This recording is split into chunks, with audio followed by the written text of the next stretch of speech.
Good morning, everyone. I hope you're all well. Hope you've had a nice weekend. Um, this morning, I wanted to talk about something which is kind of been treated by the media as a side story, as you know, it's interesting but not quite significant. I think it's very, very significant. And that story is something that happened last week in South Africa. And I have personal connections with South Africa, but that has nothing to do with this. It is what happened last week in South Africa is a prime example of what is a global phenomenon and one that we must be very, very awake to. What happened last week in South Africa is that the parliament passed a law, a piece of legislation proposed by a guy called Julius Malema. And what that legislation, which was passed by Parliament by a huge majority, said was that land owned by whites should be seized and essentially given to black people. Now, let us take a moment to reflect on what the exact equivalent of that would be in Europe. Let's take a moment to reflect on that. It would be the equivalent of a European Parliament, not a fringe extreme group, the Parliament, the law of the land, or the people who make the law of the land, passing a law that said that there are poverty-stricken white people, therefore we must seize land from land-owning black people, say, and give it to the white people. It's only fair as white people were here first. Now, can you imagine the global outcry if any European country were even to come close to proposing such a thing? And what the world doesn't get is the two things the world doesn't get on this issue is one, people are so sick and tired of the double standards. Most people are decent. Most people will agree that people of all races should be treated equally and with equal respect. This is not what we are talking about. We're not talking about racial equality. We're talking about anti-white hatred.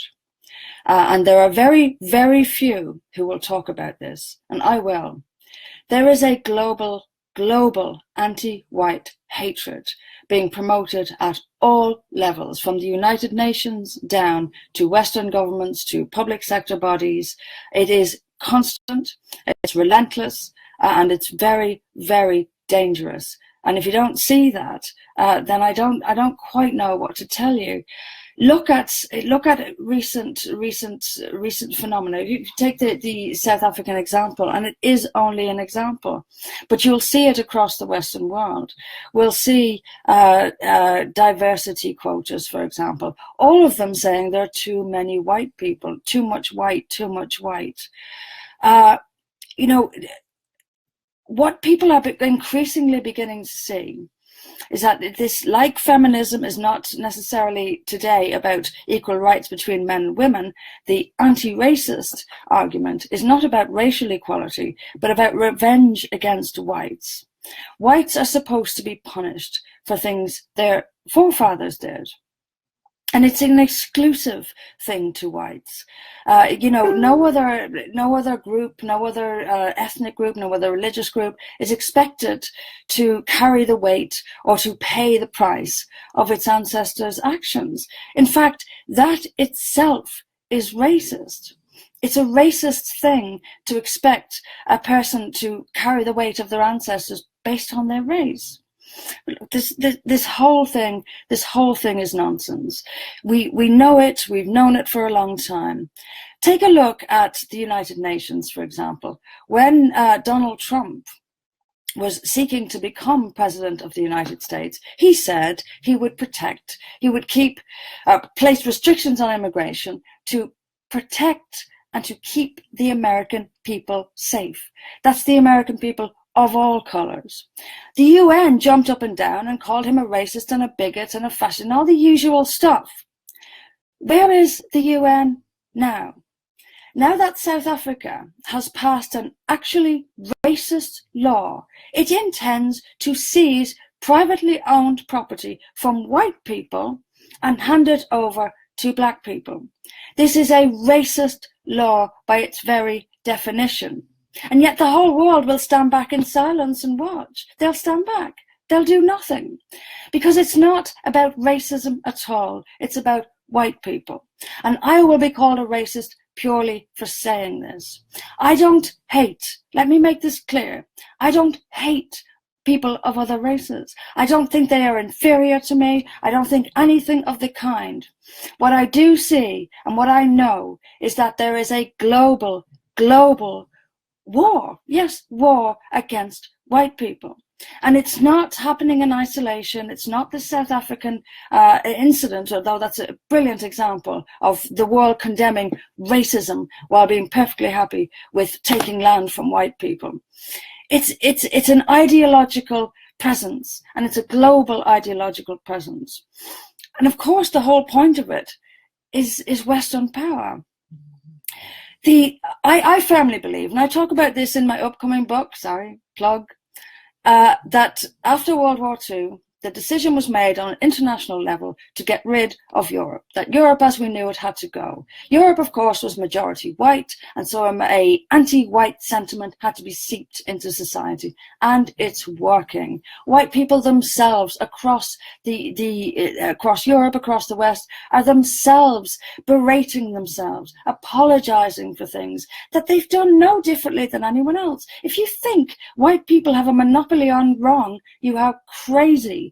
Everyone, all races, all cultures are guilty of something, but white people are the only ones expected to pay for it. And like I said, I know just for mentioning this, I will be called a racist again. I don't hate anyone, but I don't hate myself either. And a lot of white people are sick and tired of this. The world condemns what they think of as racism, but they won't condemn actual racism. There is a global pandemic, epidemic of racial hatred, and it is largely coming in the direction of white people. And I am sick and tired of not saying anything. I'm sick and tired of people being silent on this. There is a racial hatred here, and it's coming in our direction. And it's coming in our direction because Europe has suddenly become the property of the world. It has suddenly become the ownership of the world. Everyone is entitled to live in Europe, and it doesn't matter what the Europeans think about it because they're white. We are living in a really dangerous age here. And you don't have to be white. You just have to be a person who believes in justice to understand that this is wrong. This is wrong. The South Africans we're talking about, many of whom were born in South Africa. These are not immigrants. These are not people who just came out of nowhere. They built those businesses, and now those businesses will be taken away from them purely on the basis of their skin color. This should be a global outrage, but it won't be, because white people are the victims of it. That's as simple as that.